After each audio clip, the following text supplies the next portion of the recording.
एवं खुले अधिवेशन में ताल कटोरा स्टेडियम में मंच पे उपस्थित राष्ट्रीय जनता दल के राष्ट्रीय अध्यक्ष आदरणीय लालू प्रसाद जी, पार्टी के सभी वरिष्ठ नेतागण, अलग अलग देश के प्रदेशों से आए हुए हमारे सभी नेता, पदाधिकारी, कार्यकर्ता, मीडिया के हमारे साथीगण और भाइयों और बहनों, सबसे पहले आज बड़ी दुख की बात है कि आदरणीय नेताजी जो समाजवादी, आप कह सकते हैं समाजवादी वट वृक्ष थे, एक प्रख्यात समाजवादी नेता रहे, लोकप्रिय राजनेता रहे, कुशल प्रशासक रहे, पिछड़ों और गरीबों और किसानों के जो नेताजी आज हम सबों के बीच नहीं रहे, इसका हमको गहरा दुख है।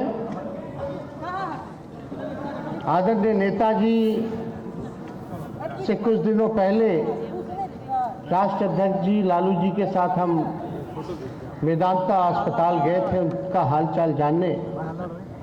उस वक़्त सीसीयू में भर्ती थे,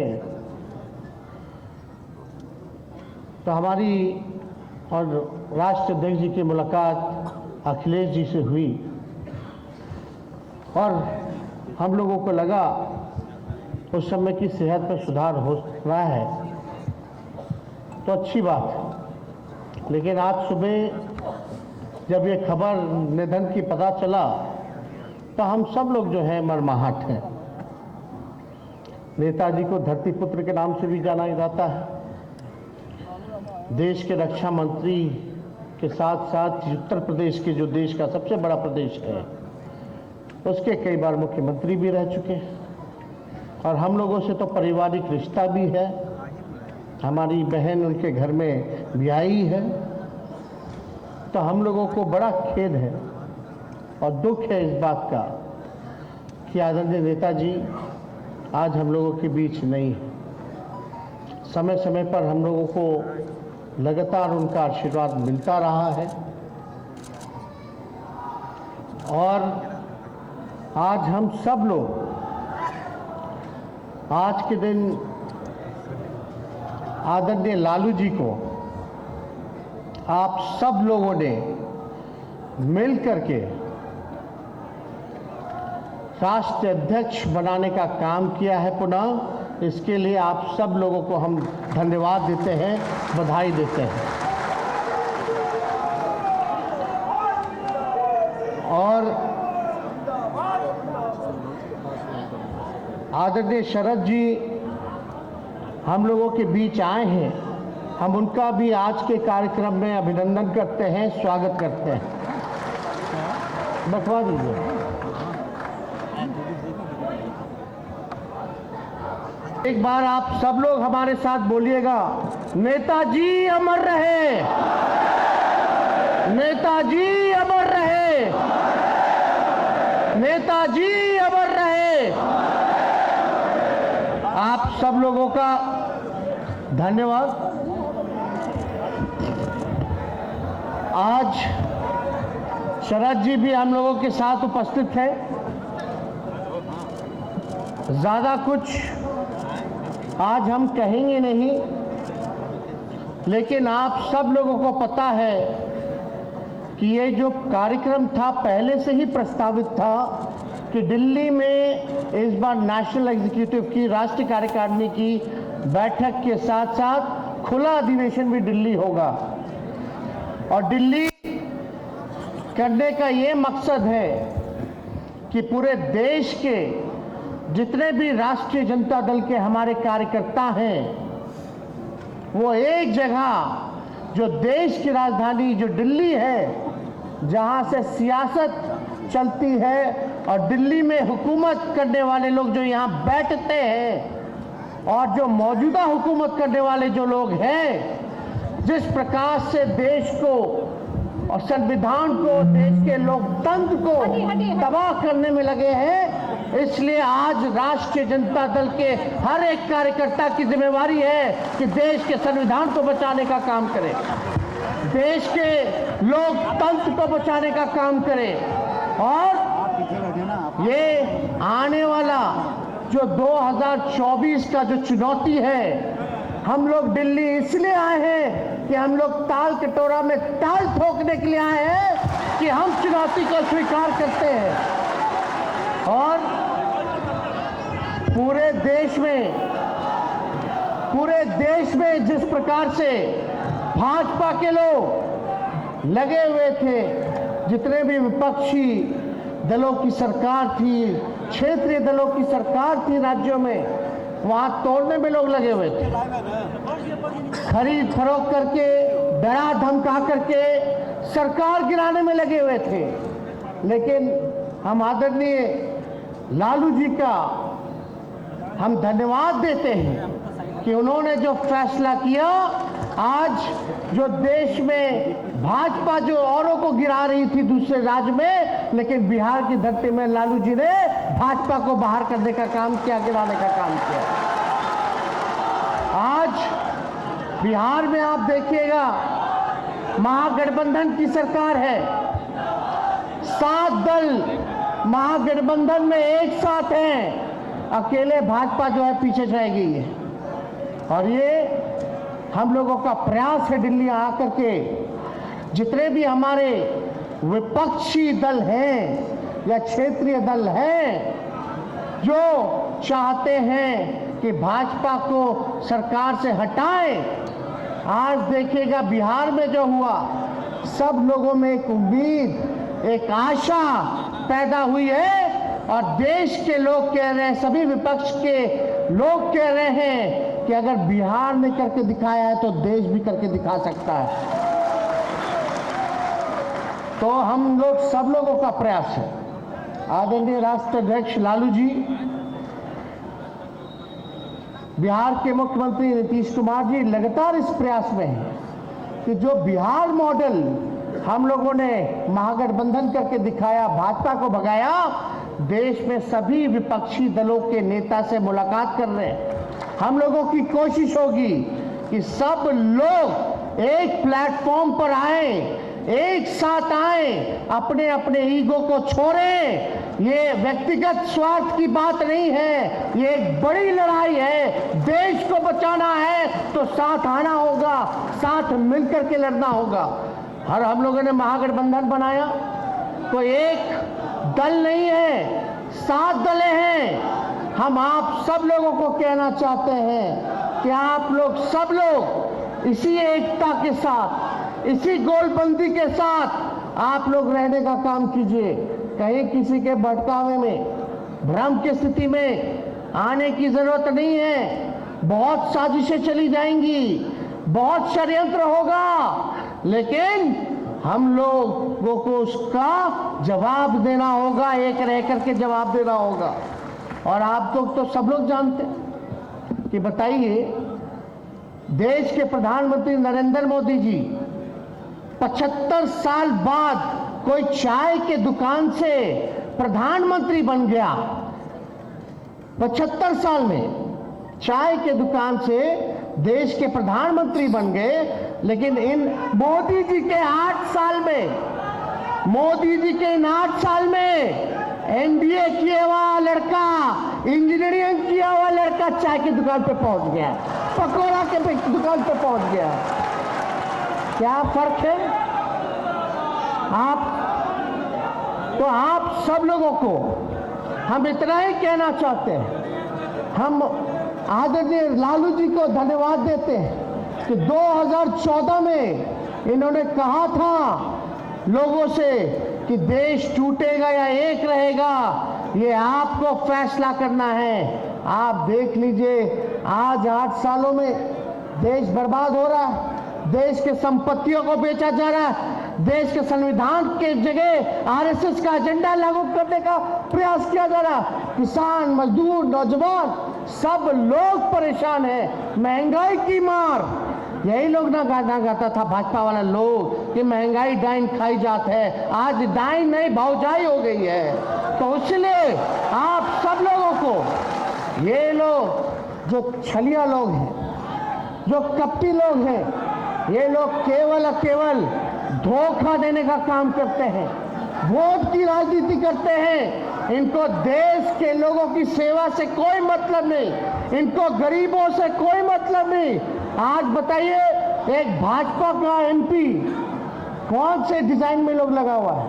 एक भाजपा का एक एमपी है दिल्ली का, वो ज्ञान बांट रहा था कि अल्पसंख्यक जितने हैं, मुसलमान जितने हैं, जो रेहड़ी पे फल बेचते हैं, जो गुमटी में दुकान खोलते हैं, वहां से कोई खरीदी मत करो हिंदू भाइयों, कोई उनसे खरीद मत करो। बताइए क्या सोच है भाई? जरा उस सांसद को बता दीजिए, भाजपा वालों को, कि जितना डीजल पेट्रोल आता सब मुसलमानी कंट्री से आता है, तो क्या डीजल अब पेट्रोल लेना बंद कर देंगे क्या? और कितने मुसलमान देश में, आप देखिएगा कि कितनी बड़ी आबादी हमारे देश के लोगों की है जो विदेश जाके रोजी रोटी करते हैं। अगर वहां भी ऐसा हाल होगा तो एक झटके में करोड़ों लोग जो है रोड पर आ जाएंगे, हमारे देश के लोग। आज यही भाजपा की ऐसी सोच है जिसके वजह से हमारी आर्थिक स्थिति देश का गड़बड़ा गया, चौपट हो रखा है। मोदी जी कहते थे ना कि ऐसा नहीं होता दोस्तों। 2014 से पहले जब मुख्यमंत्री थे तो बोलते थे ऐसा नहीं होता है दोस्तों कि रुपया कमजोर हो जाए।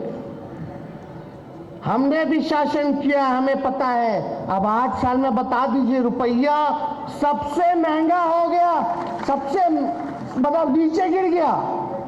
डॉलर जो हो गया 82 रुपए हो गया, मतलब $1 पर आपको 82 रुपये देना होगा। पहले क्या था, 50 रुपया होता था, 60 रुपया होता था, तो मोदी जी को षड्यंत्र लगता था। अब जब 82 रुपया हो गया है डॉलर का, तो आज क्या हाल है भाई? 2 करोड़ लोगों को रोजगार देंगे, 15-15 लाख रुपए खाते में देंगे, स्मार्ट सिटी बनाएंगे। एक वादा जो है पूरा ही नहीं हुआ, इसलिए इन लोगों का हिडन एजेंडा है। जब मुद्दे की बात करोगे, बेरोजगारी की बात करोगे, महंगाई के बारे में बात करोगे, भाईचारे के बारे में बात करोगे, किसान के बारे में बात करोगे, शिक्षा के बारे में बात करोगे, चिकित्सा के बारे में बात करोगे, देश की सुरक्षा के बारे में बात करोगे, तो ये लोग अपना वही एजेंडा, जो पुराना इनका जो फॉर्मूला है, वही लेकर के आ जाएंगे। हिंदू मुसलमान झंझट पैदा करो, आपस में लड़ा दो और फूट डालो और राज करो की नीति से ये लोग जो है अपना काम कर रहे हैं। इसलिए आप लोग जितने साथी यहाँ आए हैं देश भर से, आप लोगों के कंधे पे एक बड़ी जिम्मेवारी है। भाईचारा को कायम रखना है।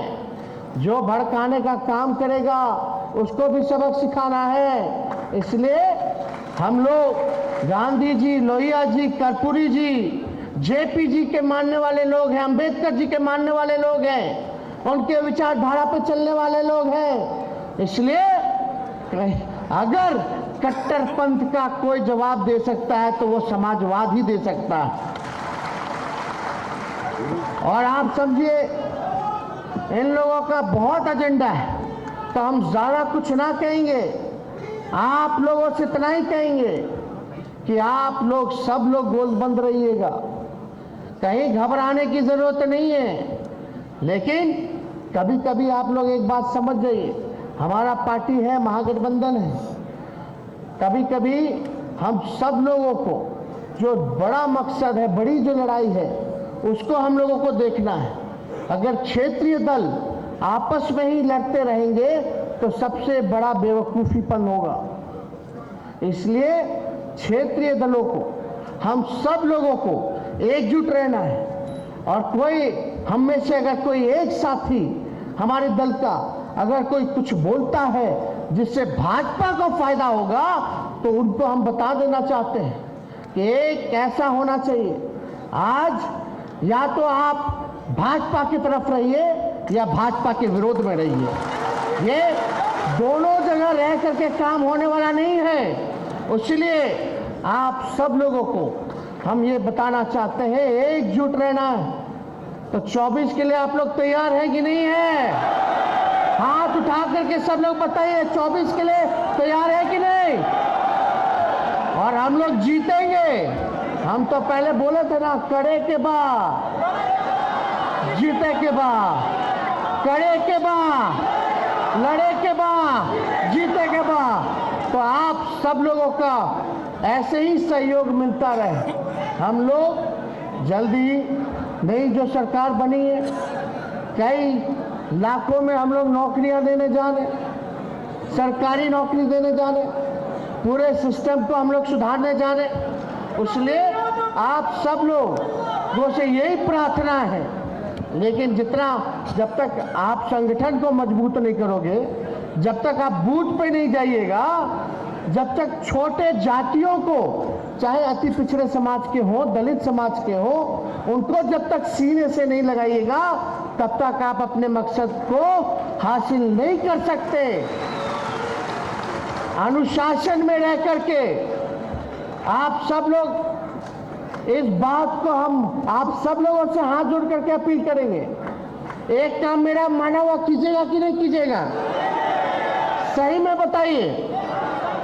कहीं भी जाइएगा तो कबीर का दुआ ना, झुकने में बुराई नहीं है। अगर छोटी जातियों के यहाँ जाइएगा, टोलों में जाओगे, गांव में जाओगे, अति पिछड़ा जो कमजोर वर्ग है, जो back bencher of the society है, जो समाज के अंतिम पैदान पे जो गरीब रहता है, आपको उसकी रक्षा भी करना है। सुख दुख का भागीदार बनिएगा कि नहीं बनिएगा? लेकिन अपना स्वभाव में भी जो है बदलाव लाने की जरूरत है। तो ये कोई बड़ा काम तो है नहीं। अगर छोटे जो कमजोर वर्ग हैं, उनको अगर मुख्य धारा में लाना है, तो आप लोगों के बिना नहीं हो सकता। मुख्य धारा में लाना है कि नहीं लाना? तो अपने स्वभाव में हम सब लोग परिवर्तन लाएंगे कि नहीं लाएंगे? बदलाव लाएंगे कि नहीं लाएंगे? कोई नफरत ईर्ष्या नहीं, कोई भेदभाव नहीं, सबको साथ लेकर के चलेंगे। और ये हमारी देश की पहली ऐसी पार्टी है जहां राष्ट्राध्यक्ष जी ने पार्टी के संगठन में आरक्षण लागू करने का काम किया। और यही नहीं, हम लोग सब लोग जो है इस काम को हम लोग करें जो 90 में हम लोग क्या करते थे। 90 में हम लोग कितने लोगों के साथ थे? सभी समाज के लोग। और ये पार्टी तो A to Z की पार्टी है ना। चाहे पिछड़ा हो, अति पिछड़ा हो, दलित हो, महादलित हो, अल्पसंख्यक हो, चाहे कोई धर्म के हो, कोई वर्ग के हो, या प्रगतिशील वर्ग के लोग हो, ये पार्टी सबों की पार्टी है, A to Z की पार्टी है। और इससे भाजपा वाले लोग को बहुत दिक्कत होता है। अब तो स्वर्ण जाति के लोग खुल करके मुद्दे की बात कर रहे हैं, बोल रहे हैं भाजपा जो है बीजेपी का मतलब बड़का झूठा पार्टी है। सब लोग अब जो है बेरोजगारी पे बात कर रहे हैं। और बिहार चुनाव में 2020 के चुनाव में सभी लोगों का हमको साथ मिला, चाहे अपर कास्ट हो, बैकवर्ड हो, सब लोगों का, दलित हो, सब लोगों ने साथ दिया। इसलिए साथ दिया कि आप सही मुद्दे की लड़ाई लड़ रहे थे। तो आज ज्यादा कुछ ना कहते हुए, आज ऐसा हुआ जो हम लोगों ने कल्पना नहीं किया था कि आज के दिन ही जो है नेताजी हमारे बीच में नहीं रहेंगे। तो आज श्रद्धांजलि तो हम लोगों ने अर्पित किया ही है। तो हम ज्यादा कुछ ना कहते हुए आप लोगों को पुनः बधाई देने का काम करते हैं कि यहाँ आया हुआ एक आदमी बुला अपने खर्चे पर आया, अपने लोग जो है खुद पहुंचा। ये बीजेपी वाला जैसा नहीं है कि उठा के ले जा रहा है, कुचला के ले जा रहा है। बोलता है भाजपा वाला चलो रैली में मोदी जी से इंदिरा आवास दिला देंगे, बीपीएल कार्ड बनवा देंगे। तो ये सब वाली पार्टी नहीं, ये लालू जी की लोकप्रियता है देश भर में, उस वजह से ये सब चीज हो रहा है। हम लोगों को कल्पना नहीं। तो इसलिए आप सब लोगों को हम यहाँ स्वागत करते हैं, आप लोगों का अभिनंदन करते हैं और अपनी बात को यही समाप्त करते हैं और श्रद्धा के सुमन फिर से नेताजी के चरणों पर हम गिराते हुए अपनी बात को खत्म करते हुए, जय हिंद, जय बिहार, जय राष्ट्रीय जनता दल।